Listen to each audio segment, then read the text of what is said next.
नमस्कार दोस्तों, आज का जो हमारा विषय है वो सभी वीडियो का हम कह सकते हैं एक ऐसी वीडियो उस पर बनाई है आज हमने, जो आप जितनी भी अगर आपने वीडियो आज तक देखी होंगी अपने अध्यात्म के ऊपर, 100 वीडियो, 200 वीडियो, 1000 वीडियो, तो आज उन सभी विषयों का एक बहुत ही सीक्रेट जानकारी के साथ हमने आज ये वीडियो आप सभी के लिए बनाई है। ये आपको एक स्पेशल गिफ्ट के तौर पर हमको ये वीडियो देने जा रहे हैं, जिसको ना तो आज तक किसी ने आपको बताया होगा, ना तो आज तक आपने ये सुना होगा कि कैसे अध्यात्म में प्रवेश होता है। उसकी ऐसी गहरी और विशेष जानकारी पूरी इस वीडियो में समाहित है। हो सकता है ये वीडियो लंबी हो जाए, लेकिन कोई भी साधक जो भी ध्यान साधना जिसने भी शुरू की हुई है या कर रहा है, तो वो इस वीडियो को पूरा अंत तक देखें और फिर उसके दिमाग के जो खिड़कियां हैं वो खुल जाएंगी और हो सकता है वो इसी वीडियो में अपने शरीर से निकलकर उस परमात्मा को मिल भी सकता है। तो ऐसी विशेष और गूढ़ रहस्य की ये वीडियो आज आप सभी को हम जो गिफ्ट दे रहे हैं, इसे ध्यान पूर्वक सुने। अगर आपके पास समय नहीं है 20-30 मिनट का, तो ये वीडियो पॉज कर ले और जब समय हो तभी इस वीडियो को सुने, क्योंकि ये हजारों वीडियो के ऊपर एक वीडियो आपको ऐसी दी गई है जिसमें आप इतना समय लगा कर भी अपने चाहे हजारों घंटे लगाए हों, लेकिन अगर इस पे आपने अगर 20-25 मिनट इस वीडियो पे लगा दिए तो आपकी लाइफ में एक चमत्कार घटित हो जाएगा। आप उस परमात्मा को जान जाएंगे, उस आत्मा को जान जाएंगे और कैसे उससे मिलना है और मिल भी जाएंगे। तो जो दोस्तों, स्वागत करते हैं आपका हम सभी का अपने चैनल में आत्मा से परमात्मा का सफर। दोस्तों, अध्यात्म के ऊपर यही मेन प्रश्न है और इसी का उत्तर जानने के लिए आपको 1 साल, 2 साल, 10 साल, 20 साल, 50 साल भी लग जाते हैं। उन सभी का उत्तर इस 30 मिनट 20 मिनट की वीडियो के अंदर हमने डाल दिया है। आपकी अध्यात्म की जो खोज है यहीं पे समाप्त हो जाएगी। पूरा सारांश आज हम आपको सारे का सारा इस वीडियो में बताने जा रहे हैं। तो दोस्तों, चलते हैं आत्मा की यात्रा पे। तो दोस्तों, इसको जानने से पहले हम जानते हैं आत्मा क्या है, शरीर के किस हिस्से में ये रहती है, उसका स्वरूप क्या है। जब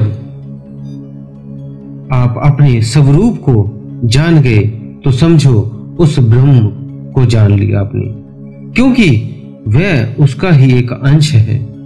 अंश को जान लिया तब समझो वह भी हमारे जैसा ही है। पर जब तक अंश को नहीं देखा तो ब्रह्म को कैसे देखोगे।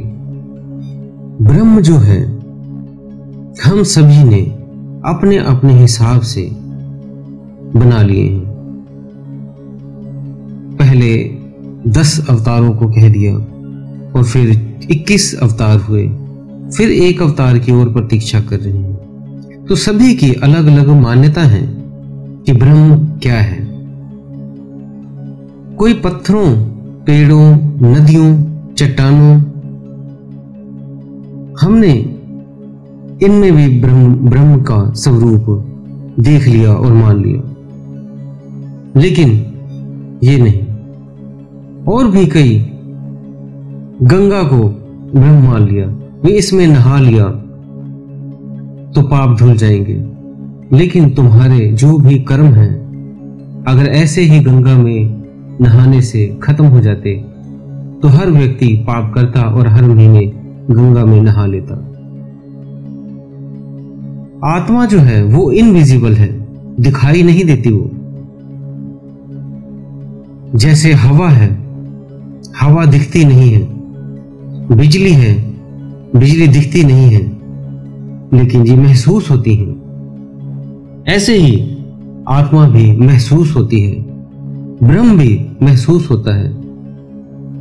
तो क्या मान लें ये नहीं है, हवा भी नहीं है और आत्मा भी नहीं है, नहीं, ये दोनों हैं। सभी को पता है इस शरीर से आत्मा निकल जाती है तो ये शरीर खाली रह जाता है। ये शरीर तुम्हारा नहीं है, ये तो आत्मा का एक वस्त्र है। जैसे कोई दर्जी या कोई व्यक्ति कपड़े बनाता है तो वो किसी व्यक्ति के लिए बुनता है, उसके पहनने के लिए। इसी तरह जब कोई भी मां गर्भ में किसी बच्चे को बुनती है तो कोई ना कोई उसमें आने के लिए आत्मा का समय होता है और वो आत्मा उस कपड़े को, उस गर्भ को, उसको धारण करती है। जैसे हवा को हम महसूस करते हैं वैसे ही हम आत्मा को भी महसूस करते हैं। लेकिन इसके लिए थर्ड आई अगर ओपन है तो आप हवा को भी देख सकते हैं और आत्मा को भी देख सकते हैं। लेकिन अगर थर्ड आई नहीं खुली है तो आत्मा को नहीं देख सकेंगे। फिर इसके लिए क्या करें? साइंस की दृष्टि से अगर जानते हैं तो साइंस जो चीज देखता है उसे ही मानता है और जो चीज नहीं दिखता उसे या वो प्रूव नहीं कर पाता तो नहीं मानता।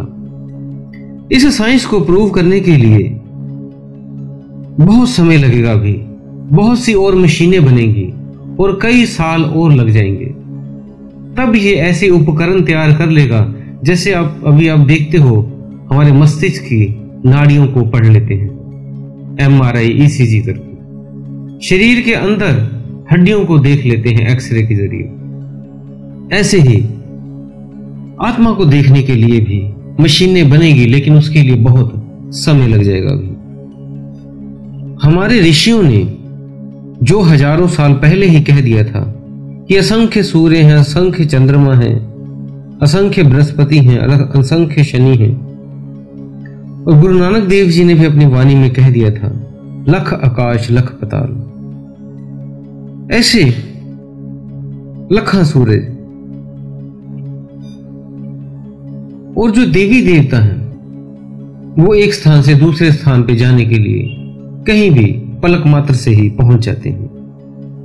वह हमारे सारे ऋषि मुनियों की जो वेद पुराणों में लिखा है, ये कोई किसी ने गप नहीं लिख दिया है, ये भी सत्य है, ये भी शक्तियां हैं, तभी वो लिखा गया है। अन्यथा किसी ने कोई नशे में ही नहीं ऐसा कुछ लिख दिया। ये सारा प्रूवन है, लेकिन उसे सिद्ध करने में साइंस बहुत समय लगाती है। अब कई दूरबीनें ऐसी आ गई हैं जिसके जरिए हम कई ऐसे ग्रह उपग्रहों को देख लेते हैं, जबकि पहले साइंस इसे नहीं मानती थी। इवन कि साइंस तो ये भी नहीं मानती थी कि धरती गोल है, लेकिन जब उसने भी इसको सिद्ध कर लिया तब उसने कहा धरती गोल है। जो हमारे ऋषि मुनि हैं उनका कम्युनिकेशन बहुत आगे का है। अभी तो ये टेलीफोन, मोबाइल अभी आए हैं, लेकिन वो टेलीपैथी के जरिए पहले ही इस तरह की बातें कर लेते थे। आने वाले युग में भी ऐसा होगा फिर दोबारा से। अब सवाल है, आत्मा कहाँ रहती है? तो कई दो मान्यता हैं।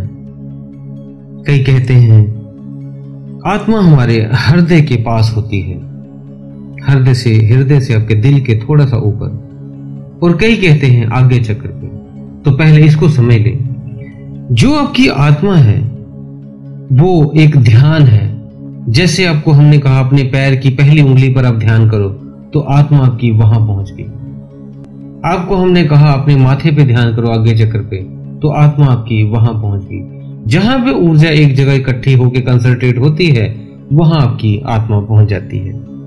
इस शरीर में ये पूरी तरह से अपनी ऊर्जा को फैलाई हुई है। ज्यादातर जब ये सांसारिक रूप में होती है तब ये आत्मा के हृदय के ऊपर होती है, लेकिन जैसे ही आप ध्यान में बैठते हैं तो आत्मा अपने सही जगह पहुंच जाती है, मीन्स आज्ञा चक्र के पास पहुंच जाती है। तो इसलिए जब आप भौतिक कार्य करते हैं तो वो हृदय के पास होती है, और जब आप आध्यात्मिक कार्य करते हैं तो वो आपके आज्ञा चक्र पे वाइब्रेट करती है। तो ये दो जगह पे आपको दोनों जगह पे होती है, तभी दोनों जगह कईयों में वेदों में हृदय में कहा गया है और कई साधकों ने आज्ञा चक्र पे कहा है। तो इसलिए ये दोनों जगह है, लेकिन जब आप ध्यान में होंगे तो हमेशा ये आज्ञा चक्र पे। दोस्तों, जब इस शरीर से आत्मा निकलती है, मीन्स जब मृत्यु होती है, तब आत्मा निकल के आपके शरीर से बाहर हो जाती है और कुछ दिन तक कहते हैं यही होती है। जब उसका पिंडदान करते हैं, कुछ पूजा पाठ करते हैं, इस तरह की कई चीजें जब करते हैं विधि विधान से, तब उन मंत्रों के अभिमंत्रों से उसकी उस आत्मा को यहां से भेज के मृत्यु लोक में पहुंचा दिया जाता है। जब यह आत्मा को ऊपर पहुंचाया जाता है, ऊपर के लोकों में, फिर वो दोबारा अपने कर्मों के हिसाब से जन्म लेती है। लेकिन अगर बिना मरे भी इन लोकों का सफर करना हो, जाना हो, तो उसके लिए सबसे पहले आपको ध्यान करना आना चाहिए। ध्यान करने से, मेडिटेशन करने से ही आप जीते जी इस शरीर से निकल जाएंगे। तो इसको जीते जी कैसे निकलेंगे, वही आज पूरा सीक्रेट आपके साथ हम खोलेंगे। दोस्तों, आगे का सफर तय करने से पहले आपके मैं 1 मिनट लूंगा। तो दोस्तों, आत्मा को इस शरीर से कैसे बाहर निकालें और 7 आकाशों को पार करके उस परमात्मा से मिलने का सफर तय करने के लिए मैं आपको एक बहुत अच्छी जानकारी से भरी एक बुक रेकमेंड करना चाहता हूं, the amazing secret of the yogi. और दोस्तों, अगर आपको बुक पर पैसा और टाइम इन्वेस्ट नहीं करना है तो आप इसकी ऑडियो बुक को कुकू एफएम पर सुन सकते हो। इस ऑडियो बुक से मुझे सीख मिली है कि एक आध्यात्मिक यात्रा का द्वार सिर्फ एक क्लिक दूर है।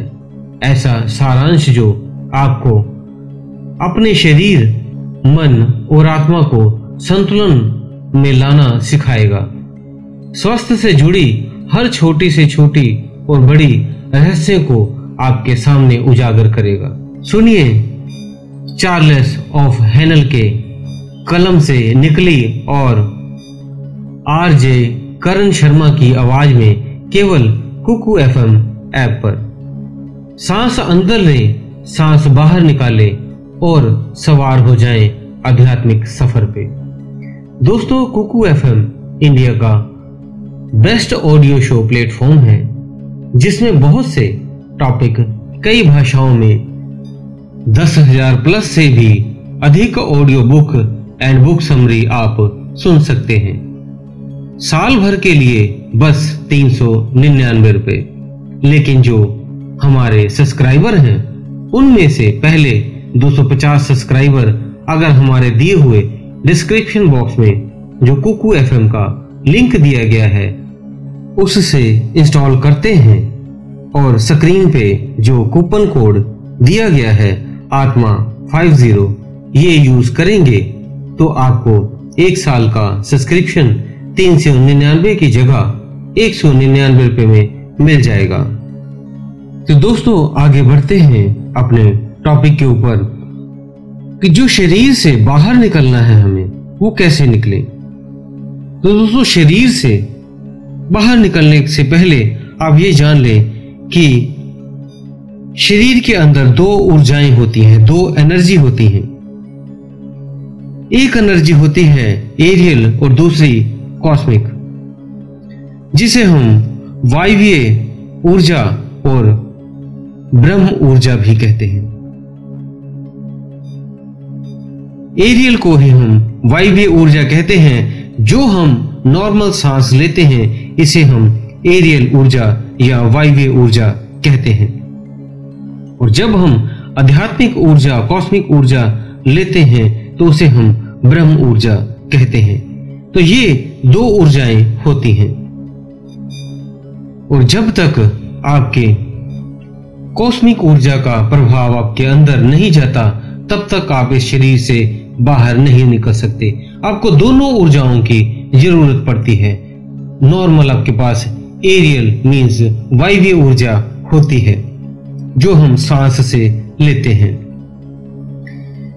इस सांस के जरिए जैसे जैसे आप ध्यान को अपने सांस पे लगाते हैं तो ये श्वास धीरे धीरे आपका ऊर्जा जो आपके श्वास की उठती जाती है, और जैसे जैसे ये अपने सभी चक्रों को पार करती जाती है ऊर्जा, तो आपका जो स्पाइनल कोड है मीन्स जो आपकी सुषुम्ना नाड़ी है वो आपकी ऊपर ऊर्जा ले जानी शुरू कर देती है श्वास के जरिए। और जैसे जैसे ऊर्जा एकत्रित होकर आज्ञा चक्र पे इकट्ठी होती है तो आज्ञा चक्र में एक बिंदु खुल जाता है जिसमें वो ऊर्जा चली जाती है। जब वो ऊर्जा जाती है ये एक तरह का सीमन ही होता है जो आपके स्पाइनल कोड में भरा होता है, और जब ये ऊर्जा उठती उठती जाए तब ये कहते हैं ब्रह्मचर्य का पालन करें। जब ऊर्जा आपके अंदर इकट्ठी होगी, ज्यादा होगी, तभी उसका फ्लो ऊपर की तरफ जाएगा। इसके ऊपर हमने एक वीडियो पहले भी डाल दी गई है, कोशिश करेंगे हम आई बटन के लिंक में वो वीडियो आपको लगा देंगे, या आपको लास्ट में जो वीडियोस के लास्ट में वो वीडियो एक लगा देंगे, वो आप जरूर देख लें अगर नहीं देखी है तो, ताकि आपको ऊर्जा को ऊपर ले जाने में सारा स्टेप पता हो। तो जब आप ऊर्जा को ऊपर लेके जाएंगे तो आपकी वो ऊर्जा आज्ञा चक्र से प्रवेश कर जाएगी अंदर, और फिर आपके धीरे धीरे वही ऊर्जा, वही अमृत आपके लेफ्ट साइड से आपके बाईं तरफ से धीरे धीरे नीचे आना शुरू हो जाएगा। और जब वो नीचे आता है तो आपके पीनियल ग्लैंड से वो अमृत की बूंद उस बिंदु चक्र से नीचे गिरती है, और जब वो बिंदु चक्र से नीचे अमृत गिरता है तो वो जाकर आपके नाभि में जाकर सीधा गिरती है, और जब वहां पे गिरती है तो अनहद नाद की आवाज आनी शुरू हो जाती है। ये जब चक्र चलता है तो जैसे पानी एक चट्टान से ऊपर से गिरता है तो बिजली उत्पन्न होती है, ऐसे ही जब वहां से अमृत गिरता है तो एक बिजली उत्पन्न होती है। और जब ये गोल सर्कल बार बार घूमने लग जाता है तो इसका मतलब कॉस्मिक ऊर्जा आपके अंदर आ गई है। अब दोनों ऊर्जाएं आपके अंदर हैं, एक तो वायवीय ऊर्जा और दूसरी कॉस्मिक ऊर्जा। जब ये दोनों ऊर्जाएं आपके साथ होंगी तभी आप इस शरीर से बाहर निकलेंगे। और जब ये ऊर्जाएं दोनों घूमने लग जाती हैं, एरियल और कॉस्मिक दोनों मीन्स वायवीय और ब्रह्म ऊर्जा दोनों जब घूमती हैं तब आप इससे बाहर निकल सकते हो। आपके शरीर के अंदर 9 द्वार तो खुले ही हैं, जैसे आपकी 2 आंखें, 2 कान, 2 नाक के छिद्र, 1 मुंह, और अपना पेशाब वाली जगह होगी आपका लिंग स्थान, और लास्ट वाला गुदा द्वार आपका जहां से आप टूल पास करते हैं। ये आपके 9 छिद्र तो खुले ही हैं, और 10वां जो है वो आपका ब्रह्मरंध्र है, जहां से आज्ञा चक्र और सहस्त्रार चक्र का मिलन होता है। वहां से आपका 10वां द्वार खुल जाता है, वहीं से आपका प्रवेश होता है 10वें द्वार में, और उसी 10वें द्वार से आपकी दोनों ऊर्जाएं इकट्ठी निकलती हैं। वायवीय ऊर्जा जो है एरियल ऊर्जा ये उसके साथ रहती है, ताकि जब ब्रह्म ऊर्जा जहां भी आपको लेके जाए तो एरियल ऊर्जा आपको वापस साथ में लेके इस शरीर में वापस ले आए, ताकि आप भटके ना। क्योंकि जो पतंग है, एक पतंग होती है, एक उसके साथ हम धागे से उड़ाते हैं, तो धागा एक तरह का आपका एरियल ऊर्जा है, वायवीय ऊर्जा है, और जो पतंग है वो ब्रह्म ऊर्जा है। और जब वो उड़ाते हैं तो ब्रह्म ऊर्जा ऊपर की तरफ चलती है, और साथ साथ में डोर मीन्स जो वायवीय ऊर्जा है वो साथ साथ में चलती है। और जब डोर को वापस खींचते हैं तो वापस इस शरीर में आ जाएंगे। इन्होंने कमेंट्स में किया था कि हम जब ध्यान में चले जाते हैं तो वापस कैसे आएंगे, तो वो ऑटोमेटिक वायवीय ऊर्जा उसे वापस ले आती है, उसे कहीं पे भटकने, गुम होने नहीं देती। जो आत्मा है वो सबसे पहले ये जो आकाश दिखाई दे रहा है आपको, इसको पार करती है। आम आदमी के लिए इसे छूना बहुत मुश्किल है, वो लेकिन कई कहते हैं हमने आकाश को छू लिया, तो वो आकाश को नहीं, बादल को तो छू सकते हैं लेकिन आकाश को नहीं। जितना आप इसके पास जाओगे ये उतना ही और दूर हो जाएगा आपसे। इसी तरह लगता है आपको कि आप उसके नजदीक हैं लेकिन आप उसके बहुत दूर हैं।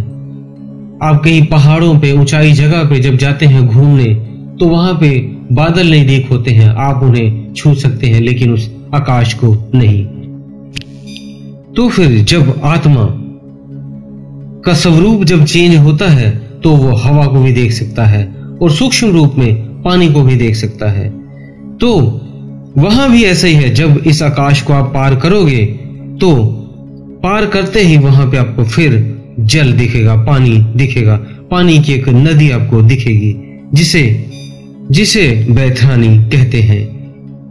इसको पार करते ही आपने इस लोक को पार कर दिया। फिर उस आकाश से आगे जब आप जाएंगे, फिर उसका भी जब एक अंत आएगा, दूसरा आकाश आएगा, तो वहां एक काली गुफा है, उसको पार करना होता है। फिर जब आप उसको पार करेंगे तो वहां भी एक आपको नदी मिलेगी, पानी मिलेगा। जो पहला आकाश आप पार करते हैं, इसकी आप कॉपी उदाहरण के तौर पर हमारे इस पृथ्वी लोक पे, धरती पे भी आप देख सकते हैं। जैसे कई लोगों ने देखा है कि वो वैष्णो देवी जाते हैं तो वहां पे एक गुफा है, बहुत पुरानी गुफा, जिसमें से लोग वहां से पार करके, जिसे शायद अर्धकुंवारी हम कहते हैं, उसमें पार करके ऊपर की तरफ निकलते हैं। वहां नीचे जल होता है और फिर उसको पार करते ही फिर एक आकाश आ जाता है। ऐसे ही उसकी एक छोटी सी कॉपी वहां पे बनी हुई है, जिसे वही रूप है उस आकाश का। जो साधक नहीं होते हैं, क्योंकि 80% लोग ध्यान साधना नहीं करते, वो लोग जब भी पूजा पाठ थोड़ा बहुत करते हैं या वैसे ही अपना जीवन व्यतीत करके जब इस लोक से, पृथ्वी लोक से चले जाते हैं, तो वो ऊपर एक मृत लोक में पहले जो आकाश पे पहुंचते हैं वहीं पे रहते हैं और फिर वहीं पे उनको दोबारा कर्मों के हिसाब से अगला जन्म मिल जाता है। लेकिन जो किसी गुरु के छत्र छाया में रहकर ये ध्यान करते हैं तो वो इससे ऊपर वही जा पाते हैं, अन्यथा वो पहली स्टेज तक ही पहुंच पाते हैं। तो उसके बाद मीन्स वहां निराकार तक ही जाकर रुक जाते हैं। उसके बाद भी अगला जो स्टेप है वो जाते हैं, जब उससे ऊपर दूसरे आकाश पे पहुंचते हैं तो वहां पे अगला आकाश जब पार करके, काली गुफा से पार करके जाते हैं, तो दूसरा आकाश जो है उसे हम पार करते ही सिद्ध लोक आ जाता है। फिर वहां भी वही, फिर एक नदी है, पानी है, सरोवर है, जिसको पार करना होता है। ऐसे ही ये 7 आकाश हैं, जिसे 7 आकाश कहा गया है। कई धार्मिक ग्रंथों में, वेदों में कहा गया है 7 आकाश। तो ये वही 7 आकाश हैं जिनको हमने पार कर आगे ब्रह्म तक पहुंचना होता है। गुरु नानक जी ने भी इस विषय में अपने कुछ बताया हुआ है कि कैसे इस 7 आकाशों का वर्णन भी किया हुआ है। ऐसे ही मोहम्मद साहब जी ने भी 7 आकाशों का वर्णन किया है। तो ऐसे सभी जो है धर्म है, उनमें इस विषय में कुछ ना कुछ जरूर बताया गया है। और फिर इन 7 लोकों को पार करके जो आता है, वो मानसरोवर को जब पार करते हैं तो लास्ट में उस मानसरोवर को पार करते ही ब्रह्मलोक आ जाता है, जिसे अमरलोक भी कहते हैं।